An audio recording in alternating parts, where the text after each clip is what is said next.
सरकारने आता 31 डिसेंबरला पूर्ण नाईट म्हणजे फुल नाईट चालू ठेवलेली आहे. सगळ्या हॉटेलला मान्यता दिलेली आहे दारू वगैरे याच्याकरता.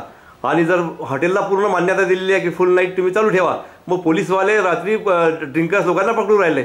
मग याच्या मागे पोलिसांना वरच्यावर कमाईचा असा उद्देश आहे सरकारचा की महसूल मिळवण्याकरता करू राहिले की नेमका पोलिसांचं भलं करण्याकरता करू राहिले आहे. मुळामध्ये असं आहे की राज्य दिवाळखोरीत आहे. राज्य कर्जबाजारी झालेलं आहे. 6,00,000 कोटीच्या वर कर्ज या राज्यावर आहे. व्याजाला याच्यावर तो व्याज भरावं लागतं, हप्ते भरायला पैसे नसतात. तशी अडचणीची परिस्थिती असताना दिवसेंदिवस वादळ गारपीट वगैरे भागामुळे शेतकरी अडचणीत आला आणि रेव्हेन्यू कमी झाला. इथला जो व्यापार आहे तो गुजरातकडे स्थलांतरित झाला.